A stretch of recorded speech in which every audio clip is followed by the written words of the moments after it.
Jail जीवी पछे तते जीवन मारिदेवी। ये होछि जने स्वामीर ता स्त्री को धमक। जहाकु दिने भल पाई प्रेम विवाह करथिले आज से स्त्री को आक्रमण करी लहु लुहाण करिछि स्वामी। हाँ आज्ञा, पारिवारिक कली एबे घरु बाहरी पदारे पड़िछि। आउ एही कली नेछि सांघातिक रूप।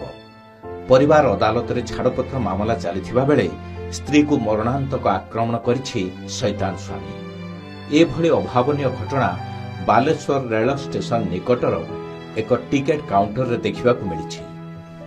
बालेश्वर जिला तालपदा अंचलर रीतांजलि मल्लिक पुरुषोत्तमपुर अंचलर भरत मल्लिक को प्रेम विवाह करथिले। तेबे विवाह परे भरत अधिक मद्यपान करी मारपीट करिबारु उभयଙ୍କ ମଧ୍ୟରେ सर्वदा झगड़ा हुए। ए पारिवारिक कलह एते उग्र रूप नैथिला जे छाड़पत्र पई मामला अदालत को जाइथिला। अन्यपटे विवाद परे रीतांजलि दिल्ली रे एक घरोई अनुष्ठान ने काम करुछंती। निकटरे से छाड़पत्र मामला रे बालेश्वर आसीथिले। सही समय रे स्वामी भरत तांको आक्रमण करिथिबा अभियोग होइछि। मोर केस चलचिला हमर बालेश्वर कोर्ट रे फैमिली कोर्ट रे केस चलचिला डिवोर्स बाबे। तो डिवोर्स बाबे हमर गुड्डे तारीख 8 मास रे गेला। तो मो स्वामी को बेतर कागज पत्र कहले से कहला म नै के जाउ छे। तो एट गास हम नै के जाउ छी। मैं तले जाय के सेठी पहुंचली से जगह रे मते कहला तो बैग पत्र कोडी अछि को टिकट काट के देमी छाड़ी के आसी। हो बैग पत्र देखो जन तो संगे के अछि मन केई नहंती। चलो म बैग जेट रखि छी सेठी नै के देखौ छी। ता पर के छोरी गाड़ी के म बैग को न गइसले म हाथ रे धरि रे म कान मान हाथ जो कटे छी। तो धमको जे तते जे मार देबी जीवन रु थाना रे बसिमी त मार देबी सदा। आपन स्वामी ना कोन भारत मल्लिक पुरुषोत्तमपुर तंका फास्ट रे तळे बोल पाई जाय जे मेर मद खाइ के तास करंती। जदी प्रतिवाद करिवारु से मते मार पुटा करंती। जेंती सही न पारिनी तो सोस हेलानी जेंती सही न पारली सती भाई मु तब कर दिवस न बाबे केस कोनी। केस रे जेमिति म बाप मा कहले जदी दिवस दबु त नाम घर होती के आसीबुनी। त पर मु कहली मु ता पाकर रही मु जीवन सारे मरिया पाई ना कोन से सब मद खाइ के मारुची। छते मो बाप मो पाती साज कलेनी किछि। रीतांजलि का अभियोग अनुसार तांको सासु घरे निर्यातना दिया जाउथिबा कथा से बाप घरे जणाइथिले। हेले सेमाने ए कथा जानिबा परे भी तांको कोनोसी सहाय्य करि नथिले। सहाय्य तो दूरर कथा, छाड़पत्र देले घर को आसी पारिबोनी बोली ओलोटा धमक देइथिले। तेणु रीतांजलि उपाय शून्य होई दिल्लीर एक स्थान रे चाकरी कले। एपटे छाड़पत्र मामला भी लढुथिले।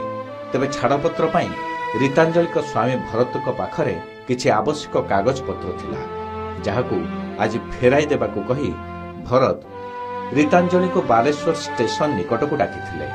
सेठार थिबा एक टिकेट काउंटर निकटरे अपेक्षा करिथिले रीतांजलि। आ एही समय रे स्त्री को जीवन रो मारि देबाकू करिथिला पूर्व प्रस्तुति। आज दिन प्राय 12:40 समय रे रीतांजलि को एकुटिया देखी एक धारुआ अस्त्र रे तांको बेक को आक्रमण करिथिला भरत। किंतु सौभाग्य को बर्ती जाइथिले रीतांजलि। रीतांजलि निजको बंचाइबा को उद्यम करुथिबा बेले धारुआ अस्त्र रे तांकर दुई हातर पापुल्ले गभीर क्षत होइछि। आंगुठी मध्य कटि जाइछि।